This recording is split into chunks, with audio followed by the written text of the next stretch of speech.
కవితకేమైంది? పార్టీకి ఎందుకు దూరమైంది? బీఆర్ఎస్ పై కవిత యుద్ధం ప్రకటించారు. కేసీఆర్ చుట్టూ ఉన్న వాళ్ళను టార్గెట్ చేశారు. దెయ్యాలున్నాయంటూ పార్టీతో దూరం పెంచుకున్న కవిత హరీష్ రావును టచ్ చేసి పార్టీకి పూర్తిగా దూరమైపోయారు.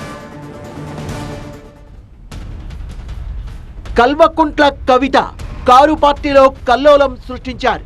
తెలంగాణ రాష్ట్రం వచ్చి 11 ఏళ్లు గడిచినా సామాజిక తెలంగాణ రాలేదంటూ బీఆర్ఎస్ పై పరోక్ష విమర్శలు చేశారు కవిత. ఎకరం భూమి ఉన్న మనిషికి సంవత్సర కాలంలో 10,000 ఇస్తే 10 ఎకరాలు ఉన్న ఆయనకు ₹1,00,000 ఇవ్వడం జరిగింది. మరి ఏ భూమి లేకుండా ఒక కార్మికుడిగా పనిచేసినటువంటి వాళ్లకు మనం ఇంకా కూడా ఏమి ఇచ్చుకోవాలి. నా స్వప్నం, నా కళ ఏంటంటే రేపటి తెలంగాణలో నీకు భూమి ఉన్నా లేకున్నా, నువ్వు కార్మికుడివైనా చిరు ఉద్యోగివైనా నిన్ను ప్రభుత్వం అట్లా ఆదుకోవాలి. ఆ దిశగా మన ప్రయాణం జరగాలి. అంటే భౌగోళిక తెలంగాణ మనం తెచ్చుకున్నాం, ఇంకా కూడా సకల జనులకు సబ్బండ వర్గాలకు న్యాయం జరిగేటటువంటి సామాజిక తెలంగాణ మనం సాధించుకోలేకపోయినాం. పార్టీ రజతోత్సవ సభనుద్దేశించి కేసీఆర్ కు తాను రాసిన లేఖ లీక్ అయిందని, గులాబీ బాస్ చుట్టూ దెయ్యాలున్నాయని ఆరోపించారు. అప్పట్నుంచి బీఆర్ఎస్ కు కొద్దిగా దూరమవుతూ వచ్చారు కవిత. తర్వాత తెలంగాణ జాగృతి ఆఫీస్ ను రీఓపెన్ చేశారు. కేసీఆర్ కు కాళేశ్వరం కమిషన్ నోటీసులు ఇవ్వడాన్ని నిరసిస్తూ జూన్ 10న బీఆర్ఎస్ తో సంబంధం లేకుండా ఇందిరా పార్క్ దగ్గర ధర్నా చేశారు. పూర్తిగా తెలంగాణ జాగృతి ఆధ్వర్యంలో కార్యక్రమాన్ని చేపట్టారు. కాంగ్రెస్ ప్రభుత్వం తీసుకొచ్చిన బీసీ ఆర్డినెన్స్ కు మద్దతిచ్చి పార్టీకి మరింత దూరమయ్యారు కవిత. రిజర్వేషన్ల విషయంలో తీన్మార్ మల్లన్న తనపై అనుచిత వ్యాఖ్యలు చేస్తే ఖండించలేదంటూ బీఆర్ఎస్ పార్టీపై మండిపడ్డారు. కేసీఆర్ సన్నిహితుడు జగదీష్ రెడ్డిపై ప్రతిపక్షాలు కూడా చేయని విమర్శలు చేశారు కవిత. ఆయన వల్ల నల్లగొండ పార్టీ నాశనమైందన్నారు. ఒక లిల్లీపుట్ నాయకుడు నల్గొండలో బీఆర్ఎస్ పార్టీని నాశనం చేసిన ఒక లిల్లీపుట్ నాయకుడు ఆమెవరు ఈమెవరు అని మా గురించి మాట్లాడుతూ ఉన్నారంటే మరి ఆయన ప్రోత్సాహం ఇస్తున్నది ఎవరో కూడా ప్రజలు ఆలోచించుకోవాలి. ఇవాళ నల్గొండ జిల్లాలో ఒక సీటు కూడా రాలే. ఆయన సీటు సాగు తప్పి కన్నులొట్టవైన చందంగా చివరి నిమిషంలో అనుకోకుండా గెలిచినటువంటి సీటు. ఎన్నడూ ప్రజా ఉద్యమాలు చేయలే. జూలై నుంచి బీఆర్ఎస్ కు సమాంతరంగా కార్యక్రమాలను చేపట్టారు కవిత. సోదరుడు కేటీఆర్ కార్యక్రమాలున్న రోజే ఆమె ప్రోగ్రామ్స్ పెట్టుకున్నారు. కేటీఆర్ వరంగల్లో పర్యటిస్తే కవిత కూడా అదే రోజున ఉమ్మడి వరంగల్ జిల్లాలో పర్యటించి క్యాడర్ ను కన్ఫ్యూజ్ చేశారు.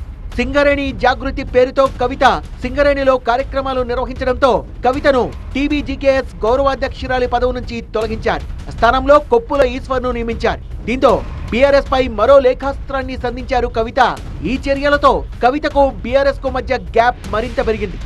కాళేశ్వరం దర్యాప్తును సిబిఐకి అప్పగిస్తూ కాంగ్రెస్ ప్రభుత్వం నిర్ణయం తీసుకోవడంపై భగ్గుమన్న కవిత కేసీఆర్ కు అవినీతి మరకలు అంటడానికి హరీష్ రావు, సంతోష్ రావు కారణమని ఆరోపించారు. హరీష్ రావును, సంతోష్ ను కవిత టార్గెట్ చేయడంతో పూర్తిగా బీఆర్ఎస్ కు దూరమయ్యారు కవిత.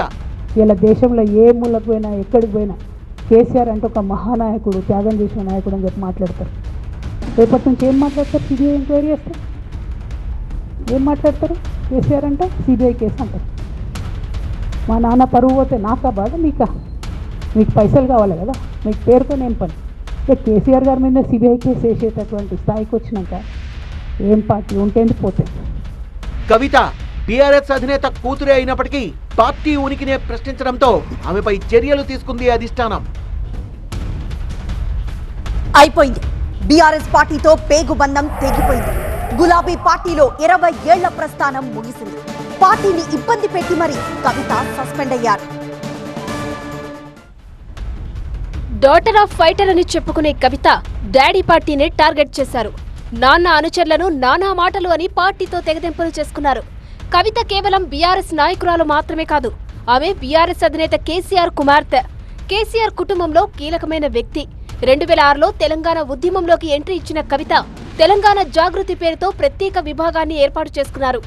జాగృతి ద్వారా ఉద్యమాలు చేసినప్పటికీ ఆమె రాజకీయ ప్రస్థానమంతా బీఆర్ఎస్ కు అనుబంధంగానే కొనసాగింది. 2014లో నిజామాబాద్ ఎంపీగా పోటీ చేసి గెలుపొందారు కవిత. 2019లో నిజామాబాద్ ఎంపీగా పోటీ చేసి ఓడిపోయారు. 2020లో స్థానిక సంస్థల ఎమ్మెల్సీగా ఎన్నికయ్యారు. 2021లో రెండోసారి బీఆర్ఎస్ నుంచి ఎమ్మెల్సీగా ఎన్నికయ్యారు. బీఆర్ఎస్ అధినేత కూతురుగానే కాకుండా ఓ ఉద్యమ నేతగా కవితను ఓటర్లు ఆదరించారు.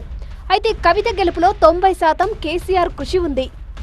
ఢిల్లీ లిక్కర్ కేసులో అరెస్ట్ అయి తీహార్ జైలుకు వెళ్లి వచ్చాక కవిత బీఆర్ఎస్ కు దూరమయ్యారు. తాను జైలులో ఉన్నప్పుడు పార్టీ పట్టించుకోలేదన్నది ఆమె ప్రధాన ఆరోపణ. ఆ కోపంతోనే ఆమె కేసీఆర్ చుట్టూ ఉన్నవారిని తిట్టడమే కాకుండా పార్టీని కూడా టార్గెట్ చేసి సస్పెన్షన్ కు గురయ్యారు.